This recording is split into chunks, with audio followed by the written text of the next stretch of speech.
Sono sempre più sotto stress i comuni della Marca, dove incidere nella quotidianità non è solo il caro bolletta. Una vera emergenza riguarda infatti il personale amministrativo, contabile e tecnico. Gli stessi concorsi vanno deserti o quasi, l'ultimo in ordine di tempo ieri a Silea. Su 24 iscrizioni per il concorso da C nel mattino si presentano 11 persone e poi appunto ne rimangono sedute 8.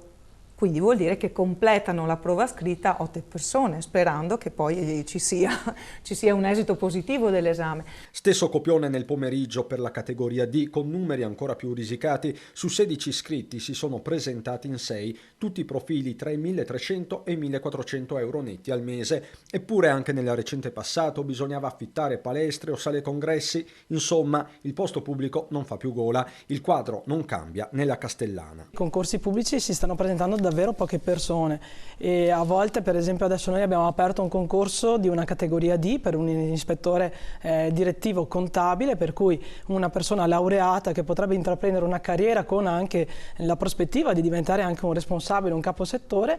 E in questo momento ad oggi le iscrizioni scadono il 27 di dicembre, abbiamo 4 persone e abbiamo la disponibilità di 3 posti, perché l'abbiamo fatto come Unione dei Comuni, quindi un posto a Riese, un posto a Vedelago e un posto a Loria. Vedelago che sta facendo fronte anche a un altro problema. Noi per esempio non abbiamo responsabile ragioneria, quindi la bella notizia di 2 giorni fa che Vedelago ha portato a casa altri 2 milioni di euro con il PNRR a completamento di miglioramento sismico della scuola media di Vedelago comporta che in questo momento non ho nessun caporagioniere che mi possa dare una mano e avere la certezza quindi di rendicontarli e di gestirli. Da qui la richiesta di Andretta di condividere il servizio almeno temporaneamente con il comune di Castelfranco, formulata 24 ore fa e ribadita nel corso della nostra diretta da Stefano Marcon all'apertura, ma il momento sembra critico per tutti. Dove sia stato possibile le sinergie e le collaborazioni tra gli enti ci sono e ci sono state. Certo è che oggi siamo in periodo di vacche magre tutti, non c'è un ente locale che abbia surplus di